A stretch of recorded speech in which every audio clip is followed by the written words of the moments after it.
Hey, Marv. Hey, Neff. This is it. Bye. This is the end. Yes. The end of a confusing era. How confusing is it? So confusing.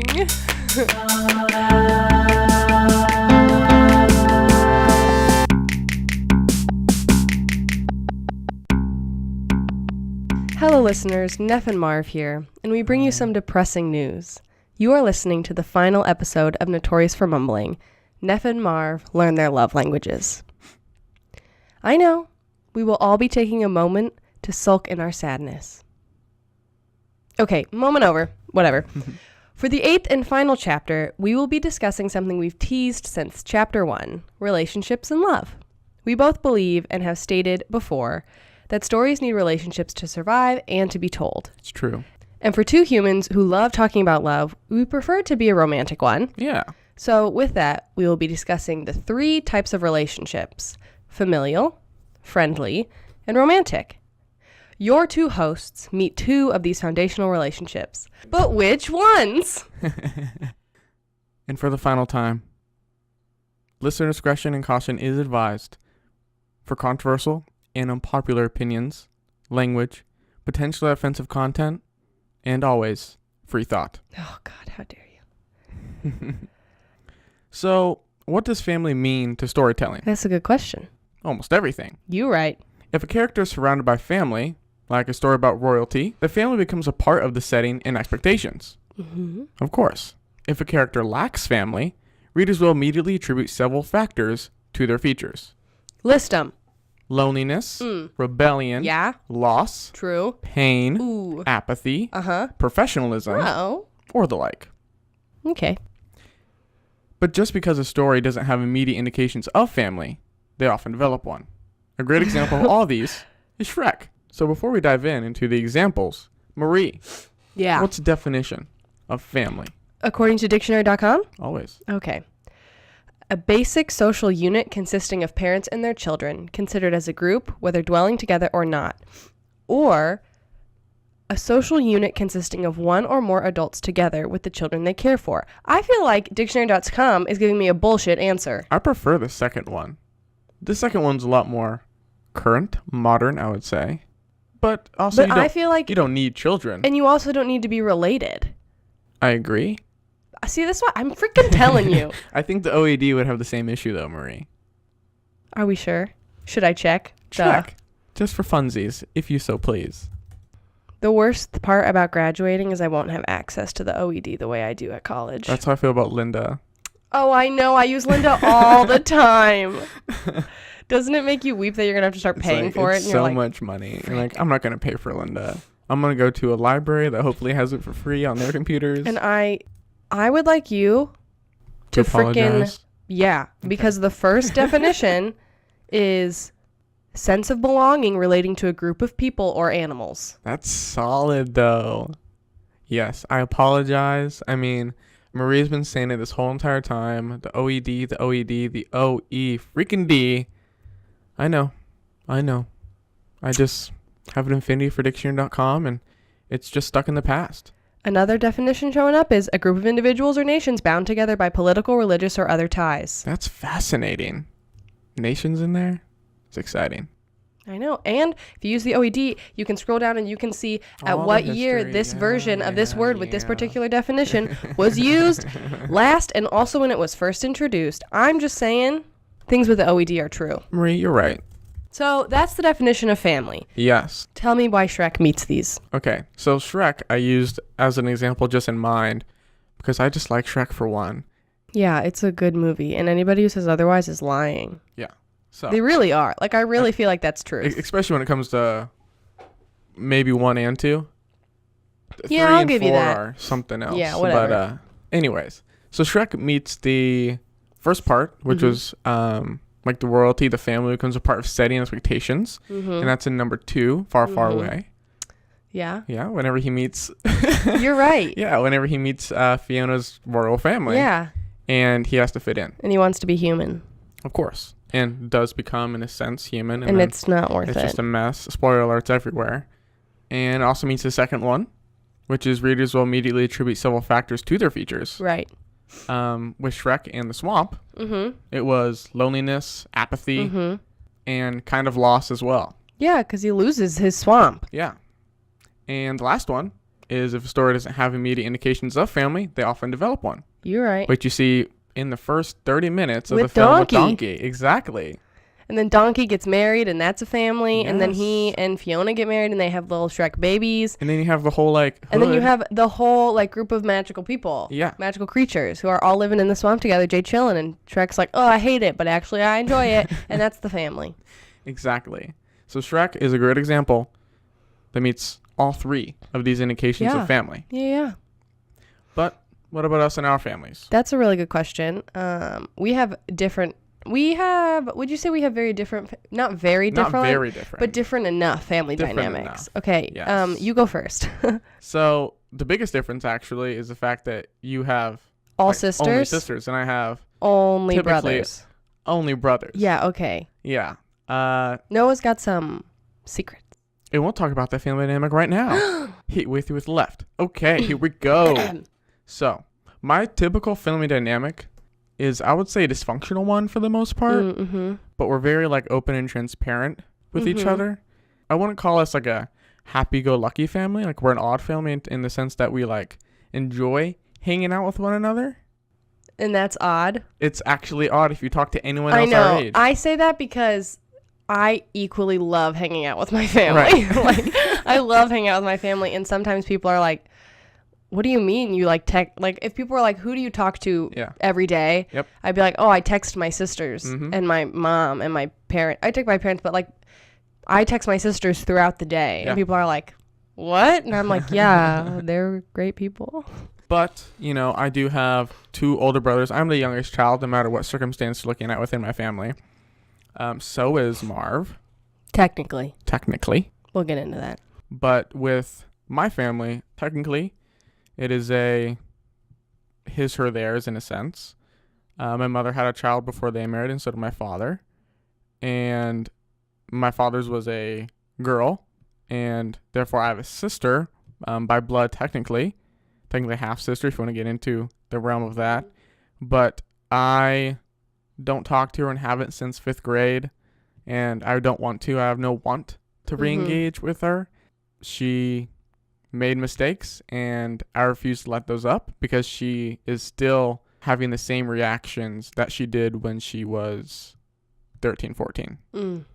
So there's no character development, and that's a shame because her story is remaining stagnant.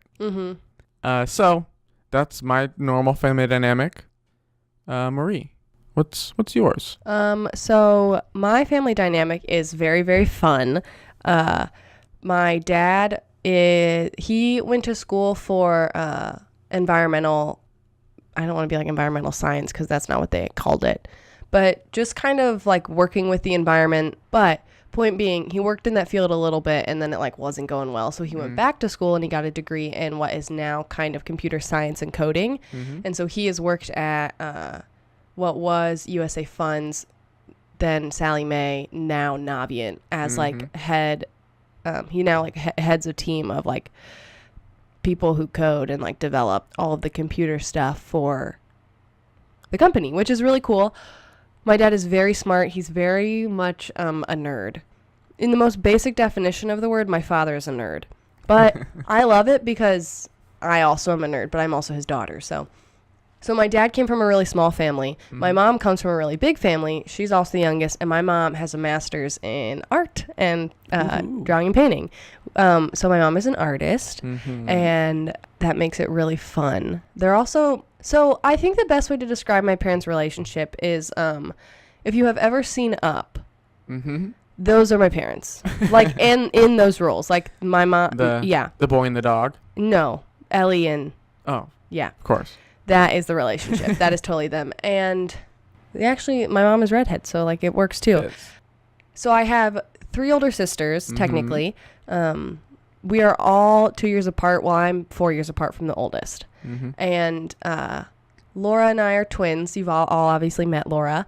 She is 5 minutes older than me, so in the purest form, I am the youngest, but also kind of because Laura and I are like the youngest together also, Right. you know, and we are very loud. I think that's the best way to put it is when people come over and we're all home, like the first thing they say is like, your house is so much louder than like mine. Or like when I go over to friends' houses, I'm like, this is so quiet. But it's also because we really like hanging out together. Like that's the biggest thing is my sisters are my best friends. My parents, I love my parents. And I enjoy being with my family. We do a lot of things together. We, growing up, always ate dinner together. Dinner time was 6:00. And like we all knew that. And so like if you weren't home by like 5:50, it was like, what's happening? Every night. That was just like what we did. And then we would all like watch TV. It was just like a rhythm. And so I think growing up, I learned like the way my parents raised us was to kind of like view each other as family, but also view each other as like friends and people that you have to respect in that sense. I think also what brought me and my three sisters together was we all shared one bathroom. That would do it. Yeah. Very little boundaries. But with that being said, I'm a really good team player. Like one of the biggest things that I notice from like the way that my family has impacted me as a person and like the way I handle my life and my own personal story is like I'm a pretty good team player because I kind of had to be growing up because there were 4 of us. And so if you didn't learn how to be a team player, then like sucks. It also, I think, allowed me to like be more understanding and like ways to figure out conflict in a group because I shared a room growing up my whole life. I'm a really good roommate. That's like a fact. But I think also it just gave me a sense of belonging in my family. Like I think it's really comforting to know that no matter what, I can always go home and be just Marie and my family. And I know that some people don't have that even in large families. Correct. And that like I am very, very, very aware of how blessed I am to live in a family where my parents are still together and they still love each other. They just celebrated like 33 years of marriage. It was awesome. To live with a family that likes each other, that parents are willing to like respect the children and therefore like respect is mutual. And that we all enjoy loving one another. It never feels like a chore. And so sometimes I feel really nervous when I talk about my family dynamic because it sounds like I'm bragging. Right. And I never mean it to be that way. Or it sounds like if I'm complaining about like, oh, my sister did this, people are like your family is literally perfect. And it's like, no, it's not. But like, I understand why you would think that. And I'm really appreciative for them because I know what I have is not the norm. Which one is really sad and it breaks my heart. It's true. But it also keeps me very aware that I should be grateful for my family every day. And I am. Because I don't think I would, no, I 100% know that I would not be the person I am today if it wasn't for my sisters and my mom and my dad. They're the most like supportive, encouraging people I know. Like it's really nice to have somebody always on your side. I agree. Yeah. Are you close with your extended family? No. Because we, on both sides, on my dad's side and my mom's side, we are very close with our extended family. Interesting. One, because they live, like my dad's side, he just has a sister, and they live very close to us, and so they went to like our rival high school. And so I like grew up hanging out with them. Like they were the side of the family that we went to for like birthdays, you know, like not smaller things, but like more easy. Like we would go to the pool with them, and like so they feel like friends. Like I hang out with them all the time. And then my mom's side of the family is very big, but it's so fun, and I'm like we're close with all them, and we see them for Thanksgiving. And like when I saw them, my oldest sister recently got married. Like it never feels like, oh, this is weird because I don't know any of these people. Right. And it's just a party. Yeah. We're very close to our extended family, and I know that you're not. Right. So my dad's side is difficult to be close with. Right. Because there's some racial stuff with that side, and just generally speaking. Yeah. They're not Are you going to address, like, talk about that at all? About my race? Well, do you feel like that plays into your family dynamic? Into my immediate dynamic? Yeah. Yes and no. Because my family's all white. Right. Well, my immediate family is all white. Like I'll just say that my immediate family is all white. Over time, my father has developed this sense of the fact that he thinks he's black too. And like, you're not, but it's okay. But with extended family, technically the extended family that we do actually see often enough, like more than once a year, right, is my mother's side, so my maternal grandmother and her husband, who my mother calls her dad, because she has a black and white side, and we're close to her white side. Right. The black side is like, I always make the joke that we are the I always make the very racial joke that we are the white sheep for the black family and the black sheep for the white family.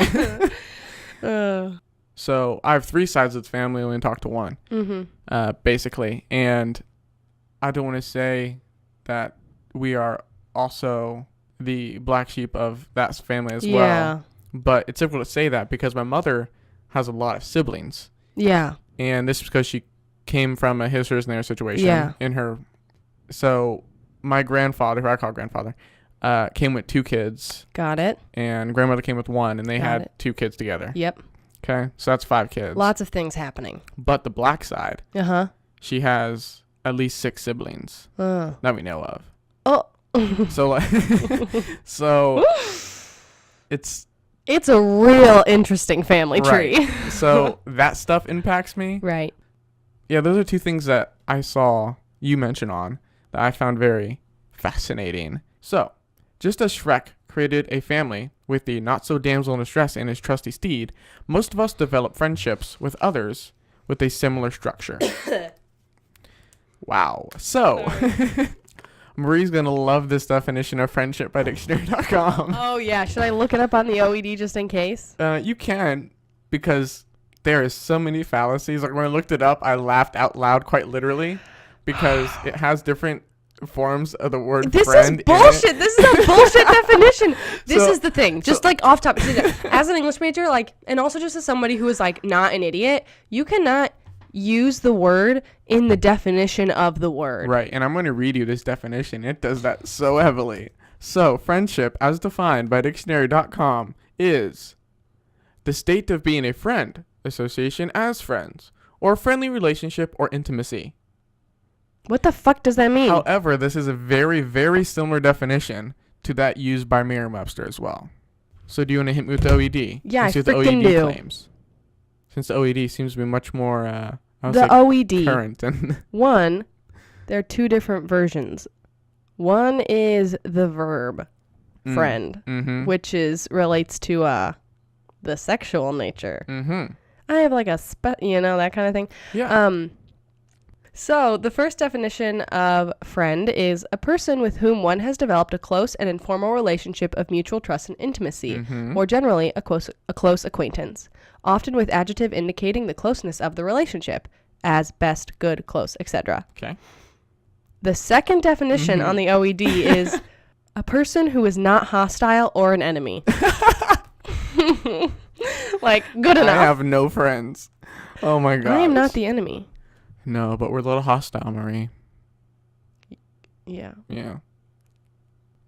So, also let it be known that in my opinion, a friend can also be a family member. Yeah, Laura's my BFF. Like, a lot of people have that they got beef issue with where that. there's like, it's your family member, they're your sibling, you can't be a it best doesn't friend. count. Like, well, screw I you. freaking lived with her for 21 years. Don't tell me who's my friend and who's not. But our timeline of friendships hasn't changed terribly throughout our lives, I would say. For me, for instance, Yeah. Growing up, I would say obviously my closest brother was probably my closest friend, and that's Riley. But going off from that, when I got to school, I always was that one person who I was a super quiet student, meaning I was very limited in communication, which means, but I was always that person just had like one close friend, and that was it. And that was up until, I mean, 4th grade is when I really flourished and had like 3 close friends. Whew. I know. You were thriving. But when I moved to Indiana, that equals out to 0. And I reverted back to being super quiet. And ended up making friends with the geeky group for the most part. What define geeky? You know, the nerds in 5th grade. Oh, okay. that was a very small group, Mm-hmm. and there's one person that I would consider my best friend at that time. Yeah. But I developed more, I would say, I had a lot more acquaintances Yeah. in Newton County than Okay. friends. But it's also most acquaintances I've ever had Mm-hmm. was in Newton County. But that's because it was super small and you had to know everyone, or else you were not going to be anything in that county. Right. So, moving again Mm-hmm. to HSE, we go back to 0. Mm-hmm. So that took a while to really actually. It always takes me like 2 or 3 years to actually like be comfortable in my setting. We're actually So getting by noticed. like junior year, you were comfortable? I would say When did you move? Freshman year. freshman year, Yeah. yeah, mid freshman, and I would say senior year is the only part when I became semi comfortable. Oh my god. So Oh. like, whereas people like regularly like in the hallways like, hey, no, I'm like, hello, you. Hello, sir. Pleasure to meet you. So I there is one acknowledge person thee. at HSC that my first semester there, we had computer apps together. I became friends with someone because we both got done with the projects really easily in the book and started playing coolmathgames.com together, and I showed him Boombot and it really hit it off. Is this Andy? And this is Andy. Okay. And Andrew and I Andrew. I call him Andrew. No one else calls him Andrew, really. So he was really my sole friend. I'm sorry if you didn't want to name drop. No, you're fine. Up until actually, I guess sophomore year, I was in honors chem. Okay. And one person did something that surprised me. And that was break the barrier of my typical friendship rules, which I used to have a rule where it was you need to know, like, I need to know this person for at least a year and have to like them, and then they can be friends with me. Like, and then I will title them as my friend. And this person in honors chem, we had a little group called the Island. It was a really great group. Shout out to the Island members. Love y'all.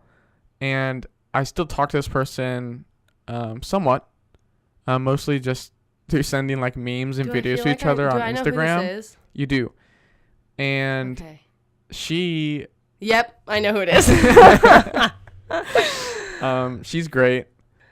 She's someone that definitely broke that rule. Yeah. That very quickly we just attached. Like, we definitely got along very well. Then she moved.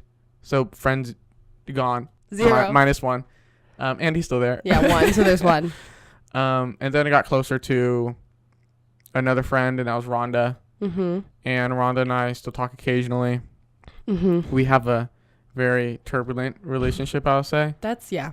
But I think we both know that. Mm-hmm. But I respect her a lot, and I appreciate her presence Mm-hmm. in my life. and How hope long she did it knows take for you to that. call her a friend? Yeah. A good amount of time. Like, I'm trying to figure out if it was even in high school or not. Well, that was my second question, was like, by the time we were becoming friends, were you calling her a friend? Right, I know. That's what I'm trying to think, and I'm not sure if I was. Only because the semester before I quit, I dropped out of choir. And, like, that was the only form of communication I had with her. And we already started our bumpy road Right. by then and before then. And I had a lot more acquaintances along the way, very large group. And then came senior year, and I was a lot more involved, I would say, publicly in the school than I ever had been prior. Yeah, you're in first period. People knew me from the TV program. That's how they always know you. Met Marie. I know, right? I feel the My same way. immediate reaction. That's a very fun story. And we're going to get into it, just not yet. That's basically my outline of friends, is that I still kind of, going into college, I mean, Marie and I went to the same college. And Oh, yeah. Like- I feel like people will know that by now. I'm like, that's a thing. And obviously, we're still friends. We're doing this podcast how do together. these friendships play into your personal story? Yeah, exactly. So my personal story is the fact that my character arc Uh-huh. is not an arc. Like, it is not like a start here, point here, down here. It is not an arc whatsoever. Well, that's because most stories aren't told that way. Most stories, most like real life stories, most Correct. most people's real lives aren't a character arc. Correct. They're a wave. Correct. But I don't know if mine's even a wave. For a long time, mine was like, you go up, and then you stagnate for 5 years. I lied. Well, and when I entered school, then for like 5 years, and you just stagnate straight across. And then you drop. And then I dropped. And then you went back up. And then I went back up a little higher than what I previously was, and it goes straight for 3 years. That's still a wave. It's just like a weird big wave. It's more like... Stair steps? Okay, yeah. I was actually gonna... So you know when you're in like hiking trails, and they have like the built-in steps with like the wood around it? You know, but they're like really wide steps, and some are shorter and longer than the others? That. Oh. Yeah. Does that make sense? I feel it. Yeah. I hope they do. So, so that's where it is still. And I would say at Ball State, I would say at Ball State alone, I technically don't have any friends besides. I'm so sorry about that. Besides Marie, really, Aww. and like Laura's great.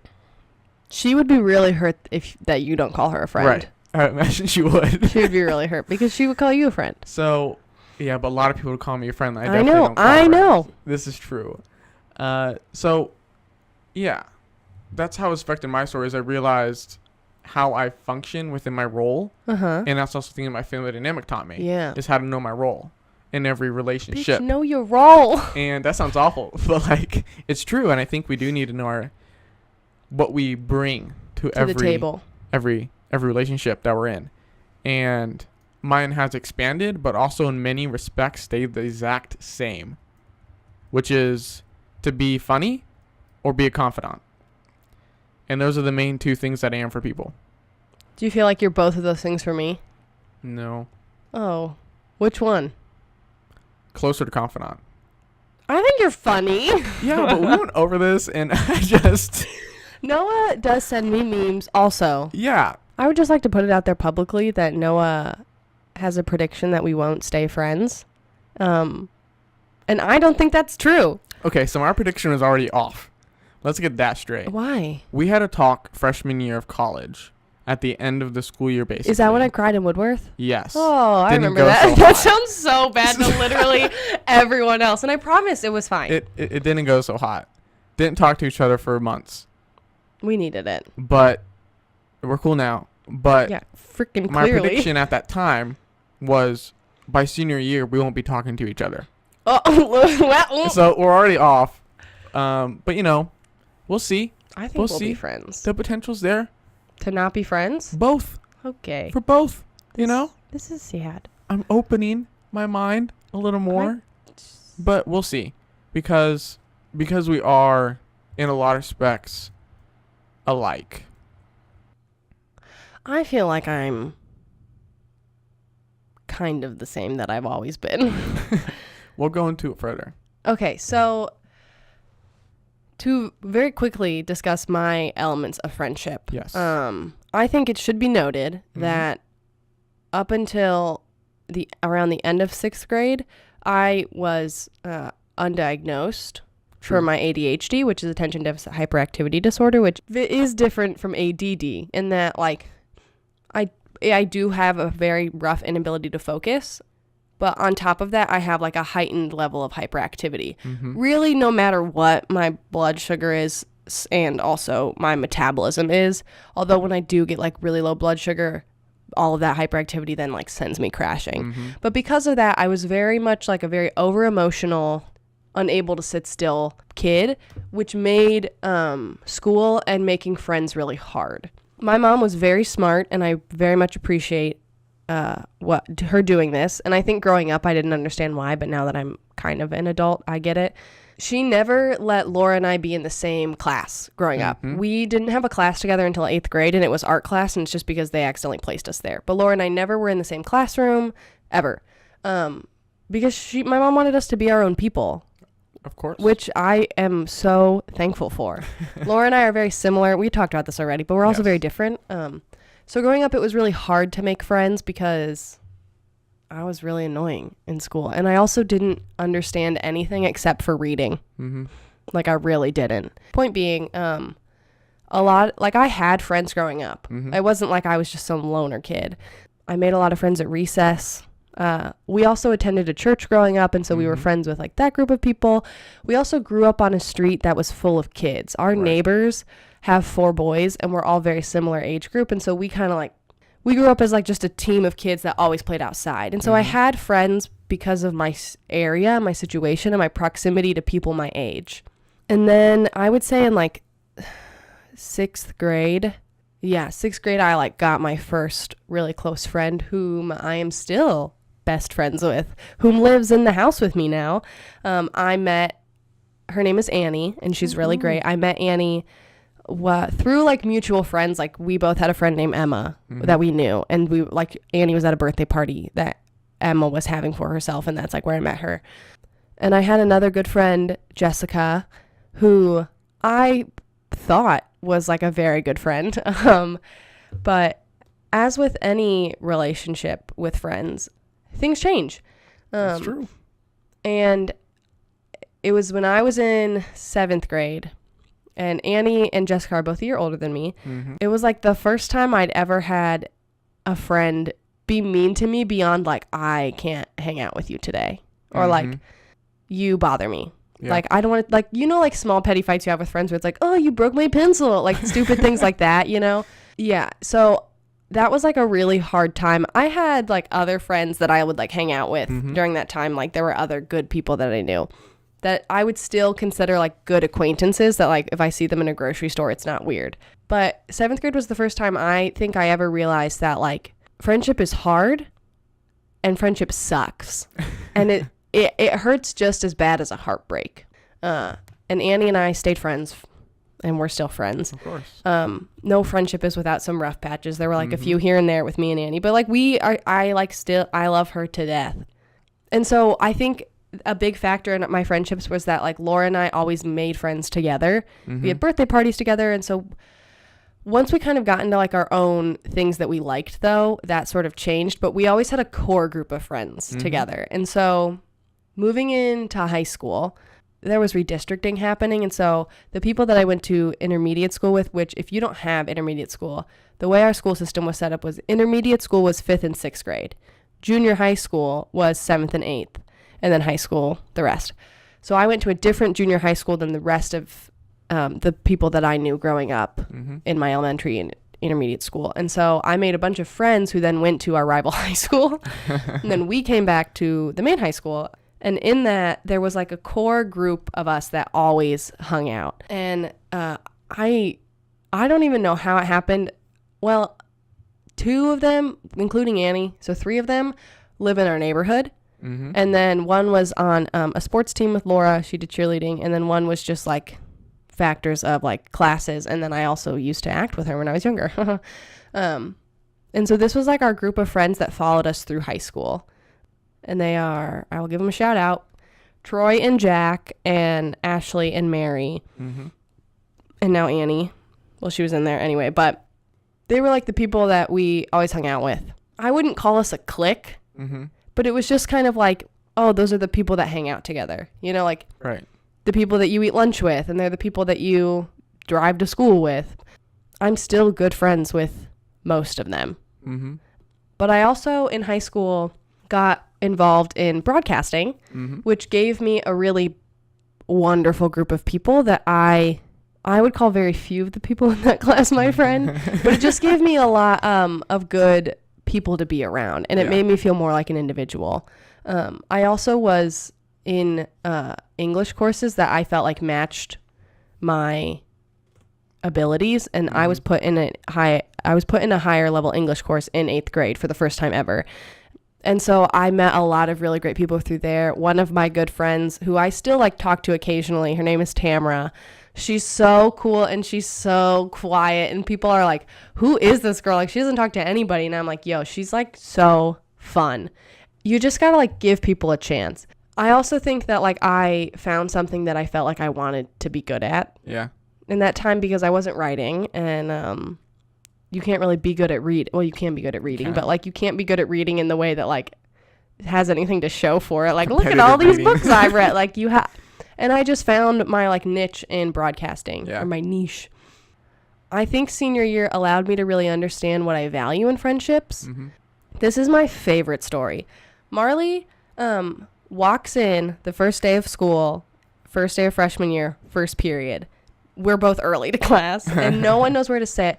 And Marley's like, can I sit next to you? And I'm like, yeah, oh my gosh, I love your shoes. And she's like, oh my God, thanks. And then we get talking. We find out we both dance.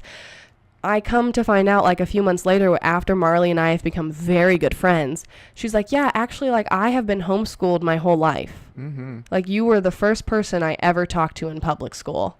And I was like, I gave you a really good impression of something so shitty. Like, I really did. Pressure I didn't know that was on. Yeah. I also was like, I'm really sorry. She was like, I just thought everyone was going to be this nice. And I was like, ooh, yikes. Anyway, that's really cool. So Marley started hanging out with us and her boyfriend, Chase. It was just like a group of like 6 to 8 of us that always hung out. I still talk to Marley. It's kind of occasionally now. She goes to school out of state. Mm-hmm. That I feel like distance is a big player in that. She also is just someone that I don't see very often because of it. Mm-hmm. High school and like moving into college was really important for me to understand like what it looks like to lose friends in the right way. Yeah. And I'm very grateful for the small group of friends that I have. So with that being said, we have beat around the bush about a lot of things, Noah. Yes, we have. But before we get into all of those beating around the bush, I think with this whole big conversation of friendship, we've kind of talked about like what friendship looks like and how it influences our own personal story. Mm-hmm. But the main idea is that like friendship can click automatically. Yep. Like mine did with Annie, Mm-hmm. or yours did with Andy. Mm-hmm. That's so funny. Well, it can start as peers or acquaintances, or they can in themselves be a story. Yep. Like my friendship with Jessica. And mine would be Rhonda. Yeah. Probably, or yeah. our friendship Correct. is a big story. Precisely. But these paths are so tracked through that the barren dirt is the only visible forking. Yep. Your story can meet one of these main movements, or they can be a version of them. Either way, a protagonist or the author can use a friendship relationship to enhance a character's dynamic from static to complex. I think good examples of this are like Harry and Ron's friendship, specifically with Hermione, though. That's what I wanted to say, because it starts off as something like very negative, and that dynamic builds into something like it's a pinnacle at like story of friendship. I agree. In the most cliche way.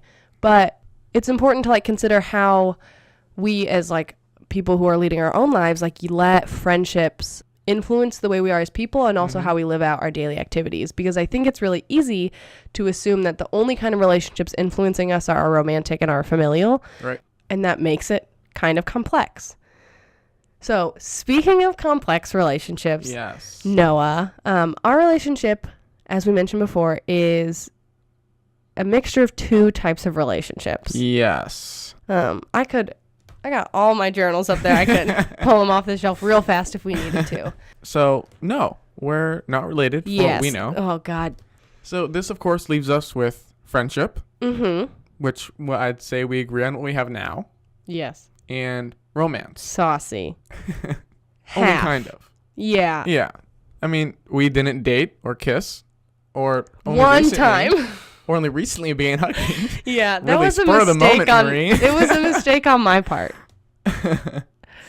But it was a time that we must dive into, so our story can become a prime example of a relationship that can evolve. This, of course, includes love, which we will discuss first. Capital L love. Yes. So, Marv, one phrase that you've always said, and especially when we first met, was, I love love. I said it in this podcast. You have, and I believe this to still be true. Yeah, I do love love. I am nothing but emotion, Mm-hmm. which I feel like is something that people learn really quickly about me. But it's true. I feel like I can't really hide how I'm feeling ever. And I think I'm a very feelings-based person. Mm-hmm. What it means to love is that I really enjoy the act of like caring and the act of like intimacy in any form.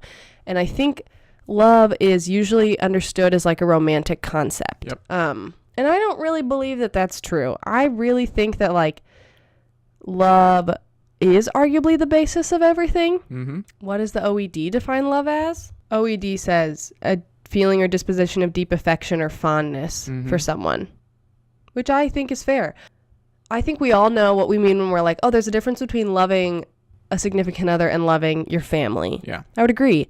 But I think that I love both types of love. Yep. Like I love the way people love their family. Mm-hmm. And I love the way people love their significant other. And I love the way that like people love their dogs. And I love the way people love to swim, you know? I do know. So a story with romance as a factor is always intriguing to the audience. Hybrid genres exist for that reason. Whether it be a rom-com, a crime show, a docudrama, or any other, they make romance a subplot or driving force for another layer of appeal. Mm-hmm. Stories with the right balance of layers will always garner attraction. Noah, tell me what it was like to fall in love. Okay, so my dating history is short. So I dated only 2 people really quickly. I dated someone D for 2 years. It didn't end up well. Our parents kind of broke it off, not us, and that's okay, I guess. She We're cheated friends, on you. Right. We're friends now. That's okay. Or at least we can talk to each other now. We're on amicable terms. Yeah. And then I dated A come freshman year of college. Yep. And we dated for 10 months. And we both made mistakes throughout, some bigger than others. So that didn't end well, ended over text. Haven't dated somebody since. I have not dated anyone since. This is a genuine question. Yeah. Is it because lack of offers? Yeah. No. It's because how would you identify your sexuality? Oh, I am definitely pan. Right. Realistically. Bi is really easy to say. Right. But pan is the fact that I'm gender fluid, and I'd love to date someone that's gender fluid too. So. Well, that was my question is like, at what point in a relationship do you figure that out? Or have you always known? And because like when we first started like becoming friends, yeah, that like I don't think that's something you shared with me until recently-ish. I would say it's been around a year. Yeah, recently-ish. Yeah, recently-ish. I guess you're right. Yeah. So discovering sexuality and stuff like that is more the fact of accepting who yourself. You are. And with pansexuality, it boils down to the fact that a long time coming, basically. Yeah. Is really what it boiled down to. And a lot of people back then, I felt like knew. And like I knew, probably. It just wasn't something that I was ready to confront like by words yet. Yeah. And it's not the fact that I was scared to come out at all. I don't think because you would. like I wouldn't picture you as somebody who's scared to come out. That's not an issue whatsoever with me. I'm very comfortable with my sexuality. I didn't know how to define myself at the time. Mm-hmm. So yeah, I mean, it's not something that was like a surprise to anyone that actually knows. I wasn't surprised. No, anyone. Also, you said it very casually. Well, yeah. And I was like, yeah, I mean, it's when are we nothing getting to dinner? like be ashamed of. Like No. just a quick like little rant here. If you are closeted within the LGBTQ plus spectrum and you need to talk to someone about it, you guys have me from past episodes. You know my social media handle at NJ Sandel. Talk to me about it. If you need to talk to anyone about it, I'm here to listen. I'll happily talk to you about it. A lot of people have different coming out stories. A lot of people haven't came out because they're scared of the consequences. Right. I didn't have that issue, but I can relate. I can empathize with you. Yeah, about it. for sure. So if there's any issue, feel free to contact me. I'm available to contact you. But Marie, Noah can seem strong-willed, but he's a very good listener. I am. And he's very empathetic. And I can say that as somebody who hates my advice. Because you're always mostly right. At the time that it's given, you hate my advice. I know. And then like 3 months later, I'm like, okay, listen, Noah. Yes, maybe you were right. But Marie, quick rundown. This sounds weird because your like first big relationship was in 6th grade. Yeah. But for me, like I would be like, oh, I don't count those relationships because they 2 years though too. Right. Mine was like a week. Yeah. I had my first kiss in 8th grade with this boy that I had a really big crush on. My sister was spying on me and she slipped and she scraped up her ankle and we had to go to the gas station and buy her Band-Aids. That's hilarious. Okay.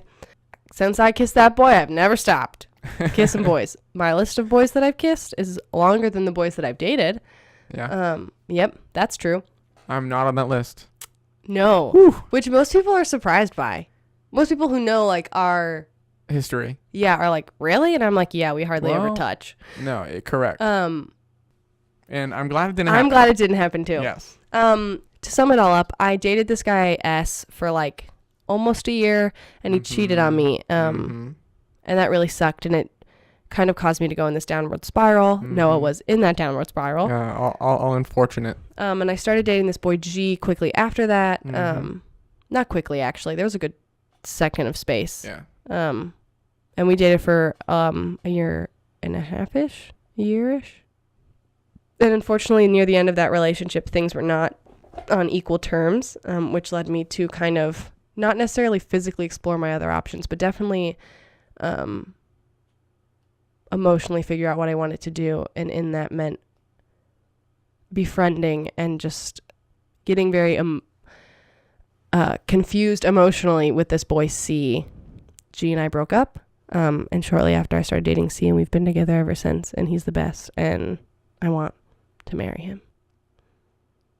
Anyway, let's talk about us. Yeah. Let's get into this. This is the story of Noah and Marie. Yes. Marie and Noah, however you want to put it. Marv.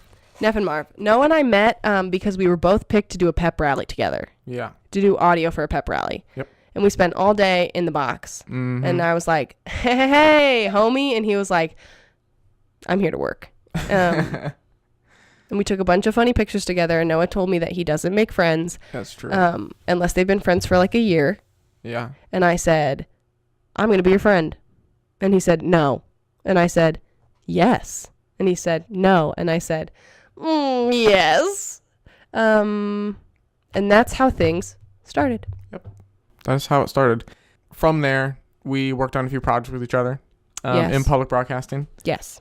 And they went well. They were I'd great. say. Yeah. I was hot shit in broadcasting. And I was too. I guess is what I have to say about that. We were both in first period at this point? Yeah. Yeah. So, yeah, S and I break up. Yeah. Did you guys break up before we saw Inherent Vice together or not? I don't think you're broken up yet for some reason. No, we were. You were? Yes. Are you sure? When did yes. It was before Thanksgiving because I had to go to Thanksgiving and tell all my family members. Yeah. I broke up with. So it was not too soon after a month or so after that breakup. And we went and saw a movie together. And just as acquaintances, really? Probably. Realistically, for I my think it was like definition. we have nothing to do. Right. But she told me a little bit about the situation with S. Mm-hmm. Because S was I knew S previously. So she told me a little bit of that situation. And I could somewhat empathize with it because D cheated as well. But that's all it was. So, I mean, realistically, I started leaving like riddles / notes in like Marie's math book because she always left it there. That was my locker. Yeah. So, and it was in the studio. It was in the studio. Marie's looking for them right now. Supposedly she has some of them. No, Or I have them all. All of them. All of these last. Yeah, man. That's crazy. I'm good. You don't want to look? There's something. There's something. But I wrote them on Post-it notes. Orange Post-it Little sticky notes. I mean, I was not yet fully infatuated in my opinion at that point. As much as I later would be. But I mean, the movie was okay. I don't think it was awkward like what movie did we see later together? We didn't. That was the only movie we saw, I thought. No. Because then things would have had to happen before this because I held your hand in that movie. I would not have held your hand if nothing was happening between us. No, you're right. Anyways, I guess the movie happened. Did you see this one? This is not a big deal. You just left me a note that says I painted the screw. Because there was a screw in the set. It was on the... Yeah, was it on the map or was it on the green screen? It had to have been the green screen. I think it was... Oh, yeah, it's or true. it was the HSCTV sign. Yeah. I love looking through a journal. The reasons why I didn't keep one at that time. I got them all up here in my noggin. But I guess maybe that was... I thought we only saw a movie together, so maybe that was that movie then. Then things had to have happened beforehand. Yeah, but not like... What things? Describe what things for the audience. We had to have been talking pretty consistently. Yeah, we were. Let me get out my notes. Yeah, we were talking consistently. Actually, emotionally, things have had to have been established. Yeah, probably, yeah. So I guess there are already feelings established. Before we see Inherent Vice, before December. Vice. So, yeah, essentially what ends up happening. Okay, yeah. Noah and I end up developing a really quick friendship really fast. Mm-hmm. But that friendship is not friendship. No. It is very much like romantic feelings for each other. I called it a whatever ship for the longest time. Fair. Just because it couldn't be defined by general words. No. And a lot of the fault I feel is on me. I'm not going to go against that. Because I was in a really rough time where I shouldn't have been talking to anybody. Right. But I felt I wanted to be in control of my own feelings because I felt like I couldn't control them. And it was nice to have somebody who was interested in me after I had been cheated on. It was terrible. And I felt really lonely, and Noah made me feel less lonely. And I think it's important to say that I wasn't just talking to Noah because he would pay attention to me. Right. I did really want to be Noah's friend. Like, I was very determined to be Noah's friend because I felt like Noah needed a friend, and I knew that I needed a friend. It's true, though. Like, I wanted to be your friend because I thought you were interesting and exciting, and I liked our conversation. And when you developed feelings for me, I was like, why not? Mm-hmm. But I also was like, Marie, you are not ready for this. Mm-hmm. And I have been seeing a therapist since senior year. It's not something I'm embarrassed of. Mm-hmm. And like I would talk about this sort of relationship thing that was happening. It was very much like a control issue for me, that this was something that I could control. And I have a lot of like feelings about things that transpired between us, but I also I have apologized. Mm-hmm. And I still feel the need to apologize all the time, but it's also something that I can't be like, it happened and it's over and like whatever, because like it's important to acknowledge that like I was very unfair to you and I was mean to you. And we didn't talk about it until the end of freshman year Of college. Yeah. Yeah. I was very unfair and not respectful to Noah's feelings. And like in this situation, like I was the bad guy. And that's like not right. Like Noah is a great person, and I should have respected his feelings the way that I wished my feelings had been respected in my other relationships. Right. I mean, the situation was, and she told me, technically, I mean, it's never nice when someone tells you like how you're feeling, but like she was correct at the time. I did not want to accept this though. It was the fact that you don't love me, you love the idea of me. And I would say that's true.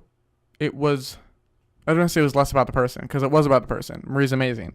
But it was more the fact that I think what I felt with her was the first time I had felt that since ever, really. This is very interesting because I think like I have sat here and been like, this is what Noah was giving me. He was giving me like a confidant, and he was giving me like satisfaction in my feelings and validation. And like, I did think you were attractive. And like, well, I do. Like, I've lost all attraction. Yeah, since. all things have changed. Oh my God. No, that hasn't changed. Like these things are things that I knew then that I still know now. And you were very much like what I wished I could have at that moment that I knew I couldn't have. But what was this for you? Yeah. A mess. Like emotionally. Like, I was terrible. It was like a crossword you could not figure out the answers to. And thank you. Like the amount the amount of miles I walked senior year to just clear my mind. He had great calves. Oh my gosh. Like but I was doing the same thing. Right. I was trying to figure out like where my heart was. And I was with Noah, it was me genuinely trying to figure out like, I don't know how I'm feeling, and I really need to wrestle with this. I completely understand that now. Fair. Did not at the time. But like what you had said before was like, this is something that I had never felt before. Yeah. So me actually somewhat being the aggressor, not romantically, was the first time I had ever, technically still in my life, have ever done that. And maybe that's the reason why, is because like the first time didn't go so hot. But like it was, you were approaching at a bad time. It was something that like, even with D, like I love D. I think she's fantastic. But it was like a very young love. I don't know if I could say that. We typically always said that we were our first loves. But after A's in our relationship and comparing the two, was it? And That's a fair question. that's something I'm still trying to like find a definition of, because the way I felt about A was so much deeper than D. But Marie was the person that allowed me to connect with those feelings that I didn't know existed, really. Wow. That I eventually tried to transpire in my next relationship, which was with A. Which is why she didn't like me. Well, she didn't like you because of our past anyway. I don't know how much you've told her still. She was my confidant. So everything. Not everything, but Most things. everything. I'm a big believer, as with How I Met Your Mother, there's a reacher and a settler. And with like Marie and I's relationship, I was the hard effing reacher. It's a place I don't feel comfortable in, but also don't want to be a settler. It's just the fact that like I don't want to be anything right now. You could say Marv was like my first crush, but it was also more than that. Yeah. Because it was like, for me, I feel like looking back, I could say like it was a very deep appreciation of a person. yeah. Like I loved talking to you. Like I didn't have per se a bad conversation with No. Marie. It was a relationship that was always deeper than like friendship, but could never be Anything more. Yeah, even though it would be like, well, it would make sense for it to be anything more. Right. But it was like, well, I don't. Again, sometimes stories shouldn't go past. Sometimes there shouldn't be a sequel. No. Oh, God. Sometimes there just shouldn't be a freaking Sometimes sequel. there shouldn't be a sequel. With that being said, Yeah. senior year is a whole mess of me trying to figure out my feelings and Noah being like, I want it. Now, what I learned from Marie and I's relationship, I could apply to another. Yeah. And that sounds bad in a sense. No. But like I learned, I what learned I a could lot. do. So how does our relationship, romantic, weird, balancing thing, end?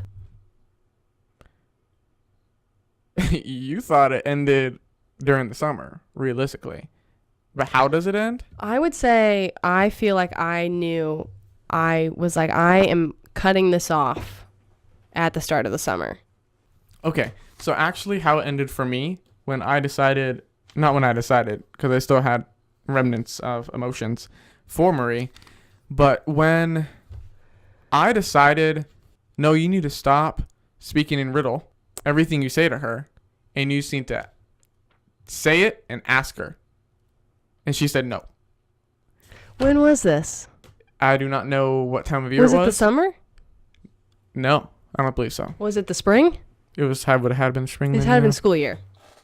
I do remember this. And I know exactly where I was. I was on that path behind the neighborhood, and I know exactly where I was at the path. It had to have been spring. And it was going into the other neighborhood. There's a hill that goes down to like a driveway and then goes to continue onto the path. I remember this. And when I was walking back from that, I was on that hill going up to the neighborhood, but the opposite way. So I was going toward home, not away from home. And that's when she said it. And I was like, dang it. Because I went on a very long walk that day because I was listening to music.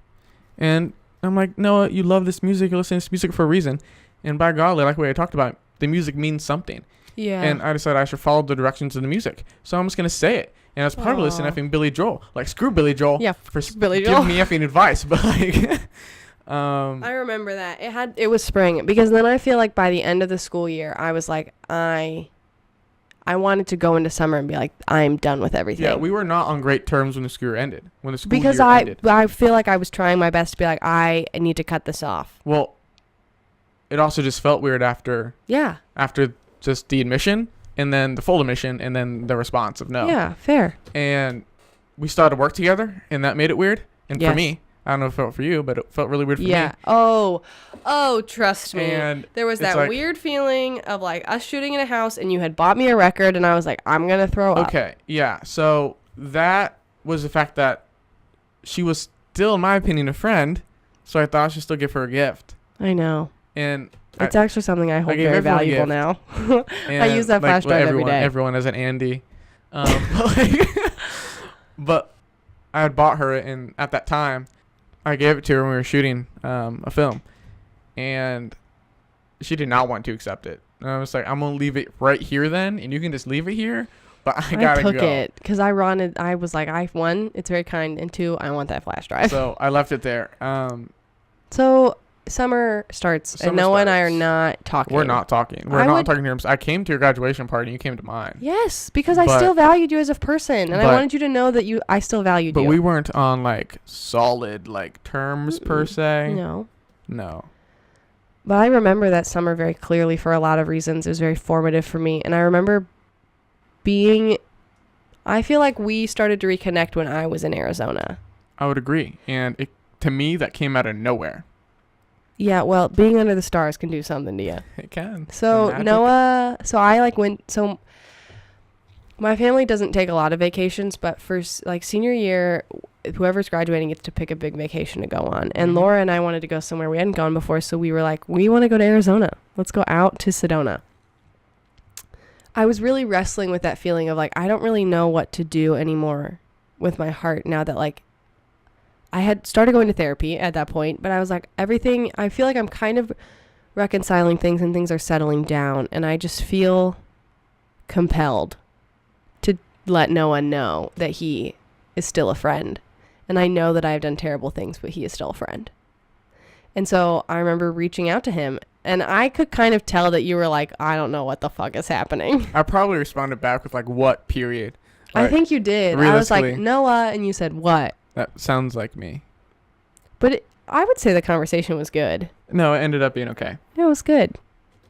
But after that, Reveal. summer I would say went okay. I think it went okay. Yeah. Then we both came back to school, realized we had a class together. I remember being nervous for that That we had a class together. Yeah. Because I didn't know if you would want to be my friend. Yeah. I mean, that's a valid concern because I kind of felt the same way. Yeah, it was a Like, weird... just because we're going to the same college doesn't mean we have to be continue friends. any type And of you had relationship. told me that. Yeah. You'd been like, just because we're going to the same college doesn't mean I have to be your friend. And I was like, but wait. So the nature of our relationship changed when you started dating A. Yes. The nature of our relationship also changed when I started dating G. Yes. But I would feel like it changed more drastically when you started dating A than it did when I started dating G. It was around the same time. I never knew that she didn't like me. I always had an inkling that she was just like cold to me.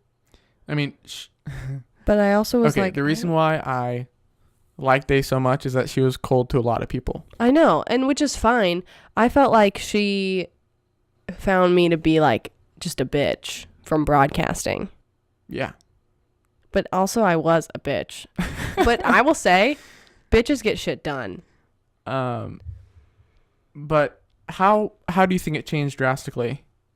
I think that like the nature of our relationship in terms of like what we would talk about and how often we would talk and that sort of thing changed because one, relationships are going to change, like friendships are going to change when people get into relationships in general. Right. But I think that I kind of knew that it was going to change because I knew she didn't like me. I'm going to have to actually say no to this. Really?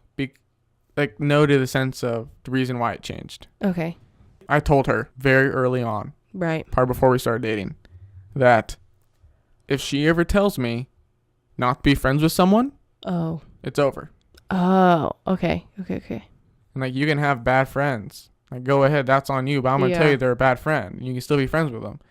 Like they're your friend, that's okay. Right. But if you ever tell me I can't be friends with that person, We're not going to be together. like if you give me an ultimatum, I'm picking the friend. it's like sorry.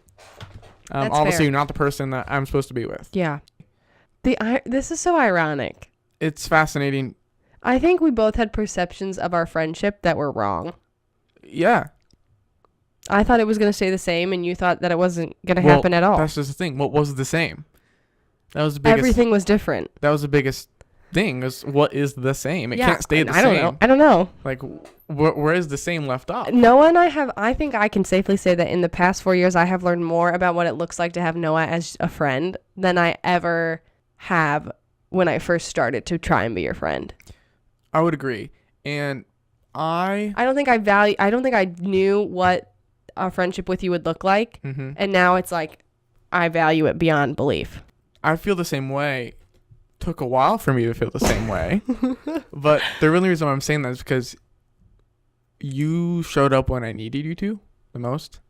And you know what part I'm talking about? I understand. And that was really big for Yeah. me and to me. Yeah. And I from that moment on, like, Marie, I need you to know, and I'm going to say this. Oh, God. And it may be the only time I'm saying this, but Marie, I love you. Oh, no, I love you too. We're good friends. And it's just, it's something that completely changed my perspective of our relationship. Yeah. Is the fact that you did show up. Yeah. And that altered my view on friendships. So I thank you for that. So after the end of freshman year, he is done dating A. No. Right? No. At the end of sophomore year, he's done dating A. It was The beginning of sophomore year. It was the beginning of sophomore year. It happened in July. Because I am dating G at this point. Yep. Noah and I are good friends. Mm-hmm. We kind of become, I would say we become good friends sophomore year of college. I would agree. Because I think we have the found terms of the relationship. We have found our rhythm. We are finally we are finally here. We are mm-hmm. we are eye to eye, and things are rocking and rolling. Yeah. And I would say like it was really helpful to have that because you knew G mm-hmm. vaguely. Right. I technically knew him a semester, but it was a packed semester. Yeah, it was a good semester. And so when things started getting really weird between us, you were really helpful with that, I remember. Like, yes, but like also, I mean, looking back at it, I probably came off as like rude. I think you told me the truth when I didn't want to hear it. Yeah, because which a lot of people see as rude. Noah was the only person that I like talked to about C and being like, I don't know what I'm doing with my feelings. Yeah. And what I see is like, well, at the time I was probably like, he's not being empathetic at all. It's just like, I think he's just giving you really tough love because he knows, one, you can hear it, and two, no one else is going to tell you it. It wasn't a tough love situation. I hate tough love. It was more of, I've been there. I get it. Yeah. And I didn't confront my feelings in the best way. You were the first person I think I told after we broke up. I told you the day after. Because I knew G. Yeah, I told, well, respectively my family, but yeah. You were, I remember like my family knew. Yeah. Immediately. C also knew. Maybe that's cheating because crying on my way home, I did call C. Yeah. Which is so fucked up, but really in that moment, the only person I wanted to talk to was him. But then the second person, so I feel like those two don't count because those like my family and C are people that I was like very intimately like invested in. Mm-hmm. And I was like, of everybody who is my friend, like Noah, one is the first that deserves to know, and two is the only person that I really feel I want to know. I mean, yeah, I wouldn't say that we have a stereotypical friendship either anymore. Like, I'd say that we're good friends. And that probably started junior year, and then to now we're still good friends. And I really appreciate that. So after hearing this kind of mess, a relationship can form into something more in many storylines, and often does with stories. But ours shows that it can divert and stomp out a path unexplored previously. This is something your own story can obtain too. So simply put, relationships are difficult. When one side feels content and at ease, the other can falter with the thought of being in a present state. The complexity of layers of relationships make a story exciting and edge-defining, stretching the seat further forward until it becomes a bench perfect for a picnic. So, the song of the day, the song of the chapter, the song of the chapter is hilarious because in the music episode, there's a part that I may or may not have cut out, and Marie was talking about a certain song. I wouldn't give much information about my thoughts on it because it is that song. It is Between the Bars by Elliott Smith. Yes, and it is from the soundtrack of Stuck in Love, which is a movie that Marv showed me, and she absolutely loves it, and I love it as well now. And it's something that every time I hear it in the scene that it's in, it just automatically makes us think of each other. And it's something that we hold close, and it's something that somewhat tells a story of our type of relationship and who we are as well. So remember, it is best for awkwardness to carry into the audience. It is jarring. Many shows and movies use a classic and now cliched method of closing with a cut to black. This is audio, so we couldn't fade to black. But one thing we can't do is leave y'all without a final send-off. So as always, if you have any questions about storytelling or how you can relate to it, always send us comments and questions on social media. I'm NJ Sandel, and she's at Inky Squares on Instagram and Twitter.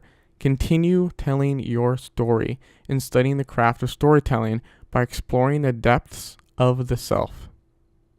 We hope that you guys absolutely love this podcast, and it was a certain thing making it, but we love it, and we love you all for it.